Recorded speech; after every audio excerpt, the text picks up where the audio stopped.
Today, we're going to talk about one of the big obstacles that keeps people stuck in an addiction and relapse cycle. And this obstacle is an internal one. It's one that is in your mind. So as long as you don't address this one big issue in your mind, it is likely that you will always feel this pressure, always feel the struggle. It will always feel like an experience of, I am fighting my addiction, I am fighting my urges, and it usually feels like a losing battle. But the good news is, because it's something that's in your mind, because it's purely psychological, it's also completely up to you to resolve this issue. The key issue here that we're going to address today is your personal relationship with sexuality, your personal relationship with all of the ideas and beliefs and values around dating, romance, sex, relationships, and so on. By the end of this episode, you'll understand exactly why this is such a crucial component, and you will know how you can take responsibility for this one factor in your life in such a way that it dissolves so much of the pressure and tension that you feel if you are in this struggle with sexual urges, porn addiction, and related issues. Let's get straight into it. The first thing to understand is one really important and often misunderstood mechanism that drives a lot of addictive behavior. And it's the problem of repression. And with the topic of porn addiction, a big one here is specifically sexual repression. So here's the thing. Most of us grow up in a culture that comes with some form of sexual repression and or sexual shaming. This can take different forms. Perhaps you grow up religiously in a religious family, religious culture, and you might in that context get very direct, explicit messages about sexuality is bad, it's sinful, you should not do this. There's basically a long list of things that you shouldn't do that are considered sinful and bad, and a very narrow set of options of what is allowed. And so as a young kid, as your sexuality starts blooming, because realistically, most of us discover some form of sexuality really before we understand what it is. You might discover self-pleasure, let's say. You don't know what you're doing, but you're just like touching yourself down there and then it feels good. And maybe one of your parents catches you do that and they go, oh, don't do that. Don't touch yourself there. That's bad. And right away, you get this idea of like, oh, I did something wrong. It can hit quite hard, especially when you're young and you don't know what's going on. You're just like, oh my God, I did something that's so upsetting to my parent. I must have done something really bad. And that is the start of sexual shame. And then as you grow up, there's more messaging about this, about all the things you're supposed to do or not supposed to do. And the problem is that sexuality is an innate drive. It's an instinct, which means you can't turn it off. It's not optional. If it were, humanity wouldn't exist anymore, right? We have a sexual drive which leads to reproduction, which is why any of us exist. So there is the core of the problem. When you're in a culture that is telling you this is bad, there's something wrong with you, and you try to repress it, you feel the sexual urges, you feel sexual desires, you go, oh, this is the bad, sinful thing. I have to stop this. I have to turn this off. But it's an innate drive. It's an instinct. You can't turn it off. So then what happens? This is where the Carl Jung quote comes in. What you resist persists. The very act of resistance makes things worse. And if you think back to your own experience, I bet you can see this pattern. The harder you try not to have sexual thoughts, the more your mind is dominated by sexual thoughts.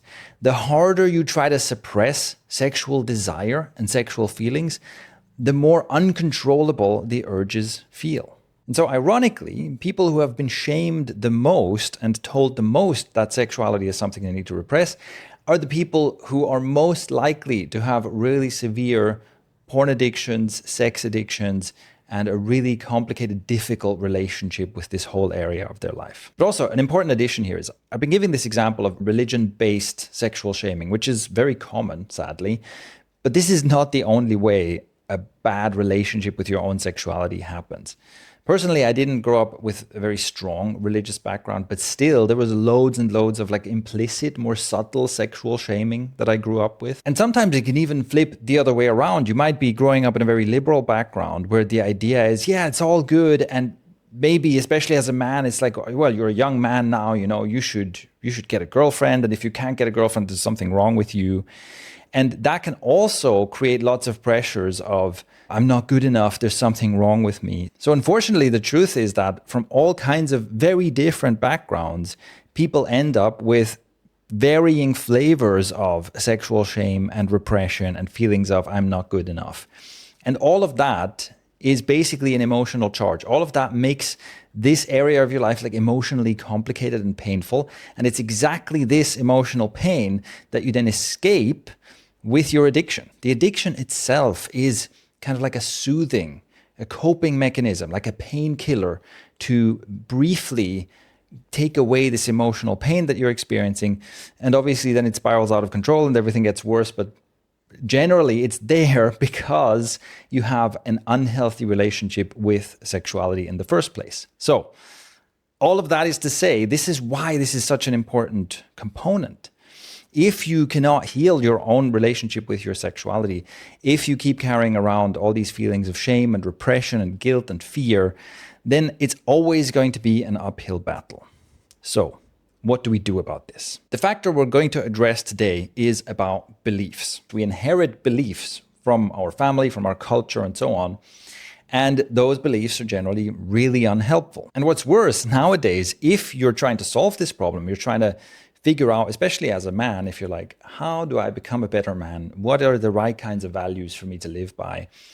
And you look for answers online, you encounter an absolute torrent of confusing and conflicting information, often being angrily shouted at you by some alpha male type. If you've looked around in the manosphere, I'm sure you know what I mean. There's a lot of really confusing messaging where on the one hand, there's a lot of portrayal of like this lifestyle, oh, you have to be rich and fit and successful and look at all these hot women. And the idea of becoming attractive to a woman is really important. But there's often from the same influencer types who are portraying this promiscuous lifestyle, there's also messaging about, oh, traditional values, back to tradition, family values. And it's quite confusing, frankly. And as always, the problem, of course, is that you're seeking information, but because you're online, because you're on social media, you're not actually in an information landscape. You are in an entertainment landscape. You're in a landscape that is completely optimized to grab attention with things like controversy and extreme opinions. It's really hard to find actual information in all that. The solution to all this is that you have to get clear about what are your own beliefs. Independent of the culture you grew up in, independent of whatever people are shouting about online this week, what do you actually believe? What are your personal beliefs and your personal values? I'm going to walk you through exactly how to do that right now. We are going to go through 4 key questions that you need to ask yourself and come to a clear answer for. And once you have clarity about those 4 questions, it will resolve a lot of the confusion and a lot of the shame and guilt that you may have been carrying with you up until now. The first question to answer is, what does my ideal love life look like?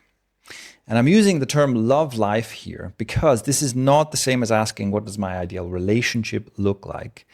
This is the question of how do I want this whole part of my life to look like? Acknowledging that at different times in life, this answer might change. For example, you might be in a period of your life where you go, you know what?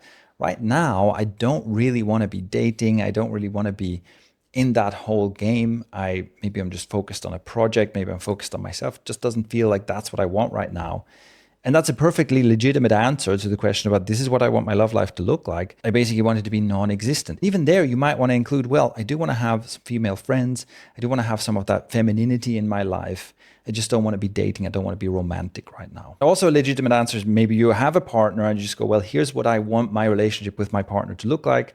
Maybe you don't have a partner and you go, well, I do want to be dating, but I want to be dating with the express goal of finding the one person I'm going to marry. And I want to have this kind of relationship. I want to have this kind of sex life with that one person. That's a legitimate answer. And also a legitimate answer is to say, well, right now, I just want to be playing the field. Right now, I want to maybe be dating multiple people at the same time. Maybe I want to try different kinds of relationship configurations. Maybe I want to have an enjoyable life where, I go out with people, I flirt, I date, I have sex, but I don't want to be in a relationship right now. All of these are valid answers, and so are many other possible answers that I haven't thought of listing here. So what I'm trying to get across is, instead of being knocked back and forth by different opinions from different influencers online and from your family and from your cultural background and so on, and being in this conflict, figure out what would feel good for me, regardless of what other people think of this, regardless of other people's opinions. What do I actually want for myself? The second question gets a bit edgier, a bit spicier, but that also makes it more important. The second question is, what do I believe about sexual expression? Sexual expression is about how you and other people express the sexual desires that they have. What are your beliefs about how do you want to be expressing your sexuality? And what are your beliefs about how other people express their sexuality? This is an important question because there's a lot of debate and confusion and also like finger pointing and shaming and so on going on about this.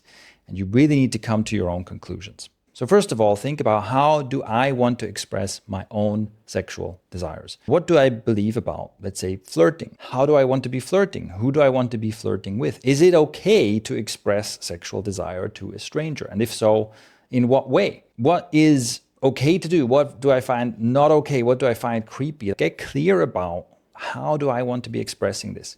And this can be as a single person, but also inside a relationship. How do I want to express my sexual desire to my partner? And then the flip side of that question is, how do I respond to this? How do I respond to someone else flirting with me? Someone else expressing desire towards me? How do I want other people, like, for example, how do I want my partner to express desire towards me? Get clear about that. What would feel good for me? But then we also need to expand the field here a little bit and think about what you believe about sexual expression in general. Now, as a man, you need to get clear about what you believe about women and their sexual expression. Because let's be honest, a lot of people lose their minds about this. What do you believe about women being flirty, women being sexy, women being promiscuous? How do you choose to respond to this? Because look, you live in a world where everything exists on a spectrum, right? So some women are very sexual, very promiscuous. Some women are super closed off sexually, very traditional, very private. They all exist. You are in a reality, in a world where all of this exists. And the question is, how do you want to respond to it? Unfortunately, your beliefs about this can cause a lot of suffering and a lot of drama in your life. And that's why it's really valuable to come to your own conclusions, to really get clear about what do I believe about this and what do I choose to believe about this. Let me give you a quick example of how this looks for me, my personal beliefs. One of my beliefs is that sexual expression, as long as it's done in a healthy and safe way among consenting adults, is fine. In fact, it's healthy. I strongly believe that sexual expression, when done in a healthy way, is much, much healthier than sexual repression. And that's because I work with addicts and I see the results of sexual repression. So for me, let's say if I go to a beach and there's women there showing off their bodies and they're wearing almost nothing, they're prancing around in skimpy bikinis, I don't see any problem with that whatsoever. Why? Well, because they're doing no harm to anyone. We're on a beach. This kind of thing is expected. This is actually one of the places where this is socially acceptable. And they're not doing any harm to anyone. And if you don't want to see women in bikinis, if that's such a big problem for you, then don't go to the beach. Or go to the beach and just don't look in that direction. It's not that hard. I also believe that when it comes to sexual expression, the rules that apply to men are the same rules that apply to women. Everybody has sexual desires. Everybody has a sexual drive. Different people have it to different degrees. And like I said, it's healthier, it's better to express it in a healthy and safe way than to keep it to yourself. Everything I'm saying here applies to men and women equally. I don't have a problem with people being sexual. I don't have a problem with people showing off their bodies. I don't have a problem with people flirting. I don't have a problem with people being promiscuous, as long as it's done in a safe and consensual way. There are places you can go where this kind of stuff is welcome. You can go to the beach and wear a bikini. You can go to a club, but there you can dance and flirt and show off, and it's expected. What you shouldn't do is walk into a church wearing a skimpy bikini, because that's when you're starting to kind of force yourself onto other people. You're presenting yourself to other people for whom it's not welcome. That's where I draw the line. You shouldn't be doing that. You shouldn't be pushing your sexual expression on people who don't want to see it. But this is all about choosing the right context. When it comes to promiscuity, having lots of sex, having lots of partners, Personally, I don't believe there's anything wrong with that. If that's what you want, go ahead and do that, as long as you do it in a safe way. So I think it's very important to communicate about safer sex and practice safer sex, and to make sure that you're not putting other people at risk of getting STDs. You should never misrepresent yourself. If you're very promiscuous, you should tell people about it, so that if there's someone who is looking for the trad wife virgin, that you don't mislead them. It's that kind of thing, right? As long as you're being honest and healthy about this, sexual expression is fine. Now, this is just giving you my personal beliefs about this.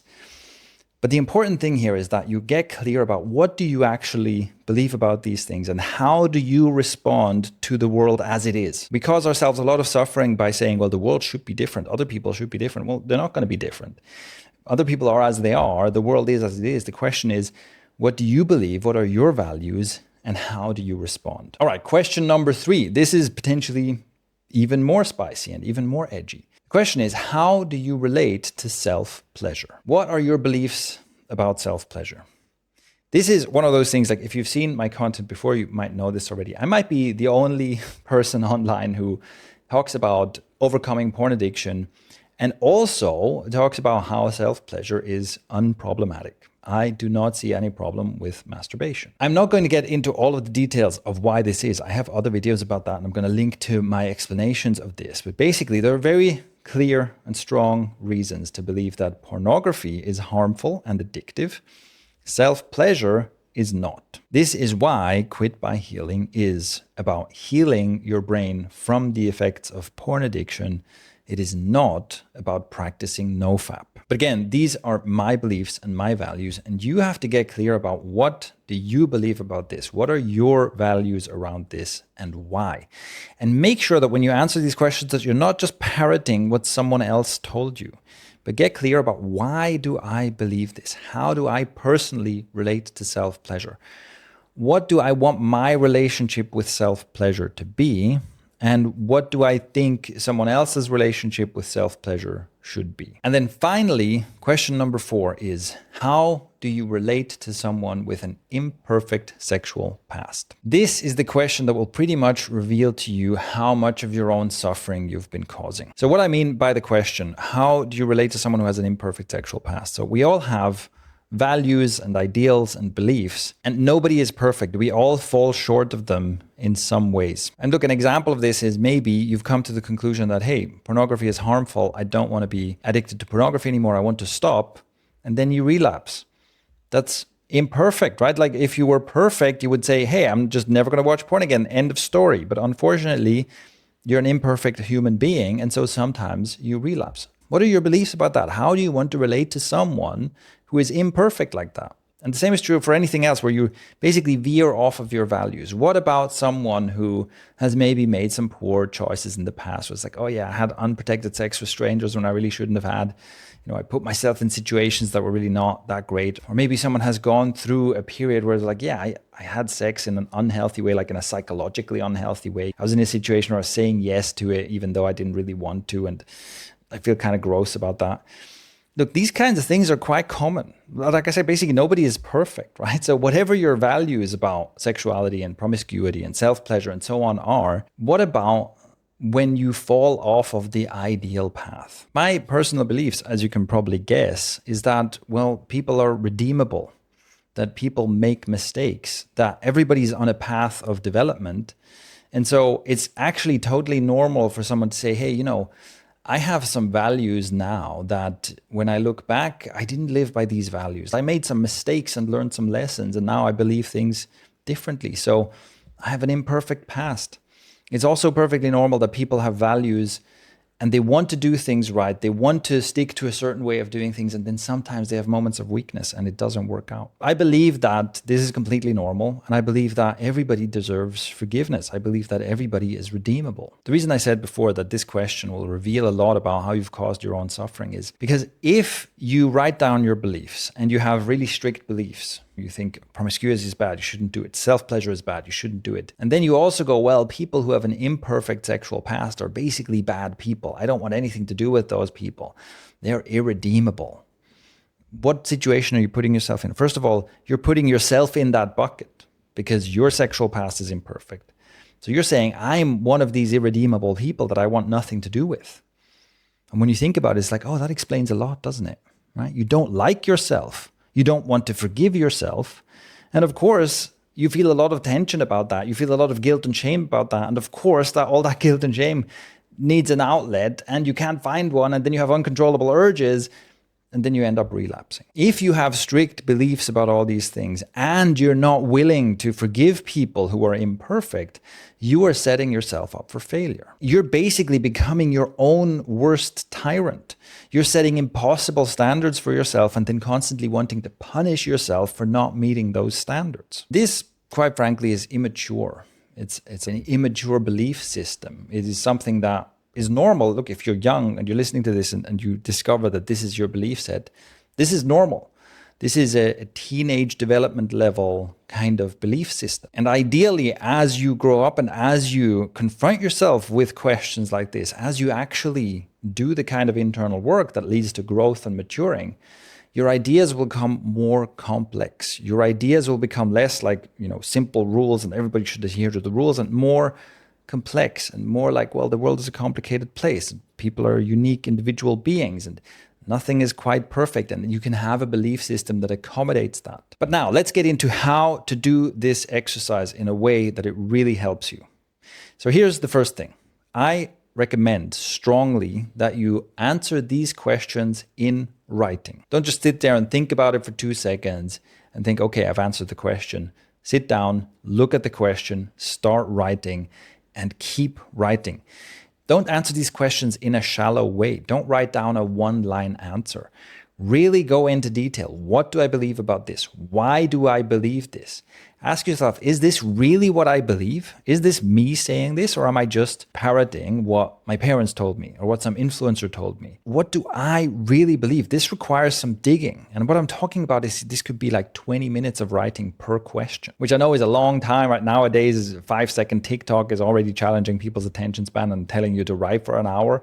But it's absolutely worth doing this. And if you want to solve this problem that's been torturing you for so long, you're going to have to do some work. This is the work. So that's the first thing. Write about these questions and keep digging. Really uncover, what do you believe?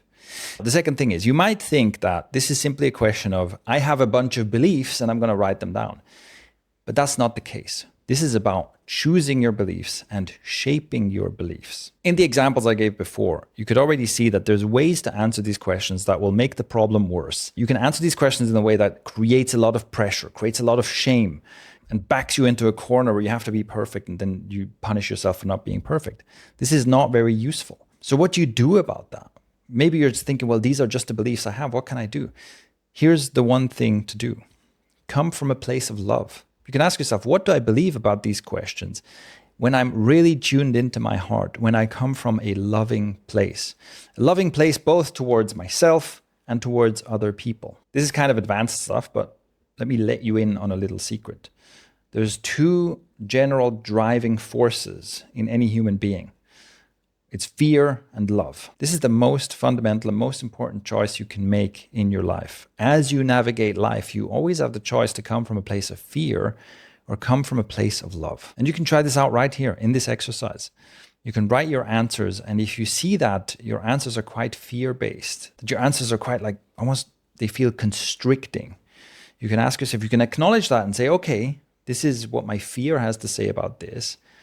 What would a more loving answer to this question look like? So that is what I recommend you do. This is how you can follow these questions in writing and tune into a place of love in order to start shaping your beliefs and choosing your beliefs and values. Then I recommend that you revisit your notes a few days later, let's say 3 days later, and you revisit them again a week later, so that you get reminded and it really sinks in. And the whole point of this is that it makes you immune against external noise. The clearer you are about your own values and your own beliefs, the less you get confused and overwhelmed and shaken and knocked off course by whatever some influencer says about this, or also by the stories you grew up with, or whatever your family believes. Again, this is about maturing, right? You have to step out of just picking up beliefs from the environment and step into self-responsibility and maturity and say, hey, I'm going to get really clear about What are my beliefs? And the more solid I am in my own beliefs and own convictions, the less I will get influenced by and distracted by things like what I think I should believe, or what's acceptable to believe, or what other people want me to believe, or again, whatever people are shouting about this week on social media. So it gives you this sense of calmness. It gives you this sense of confidence and solidity that is where it's not so easy to shake you anymore. And if you can formulate and choose your beliefs to come from a loving place, then it also takes away a lot of that pressure, a lot of the guilt and the shaming. And it takes away this essentially internal thing that you've been running in the back of your mind that keeps making you feel bad and keeps making you relapse. This is one way to remove that obstacle and break out of that loop finally. Okay, that's it for the deep dive today. You have everything you need to engage with this exercise now and start getting clarity on and rewriting your own beliefs about this key question in your life. The healthier your relationship with the topic of sexuality, the less you will suffer from urges and addictions, and the less you will suffer in general when it comes to this area in your life. So it is well worth doing. As always, I'm really interested in your thoughts and your feedback. Please leave any comments and questions you have. You can leave a comment on YouTube or on the Spotify version of this.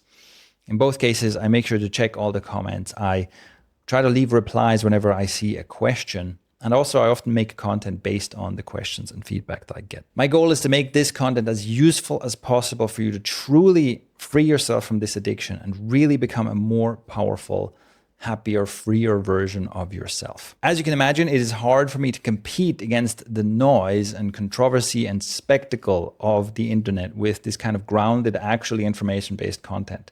So that's another thing you can do by giving this a thumbs up, by liking it, by interacting with it, by leaving a comment. You help boost this in the algorithm and help bring this content to more people. All right, that's all for this episode. Thank you for tuning in to the Quit by Healing podcast. You can also go to quitbyhealing.com if you want to learn more and get more resources. You can get subscribed if you want to make sure not to miss the next episodes. Thank you for watching, and I'll see you in the next one.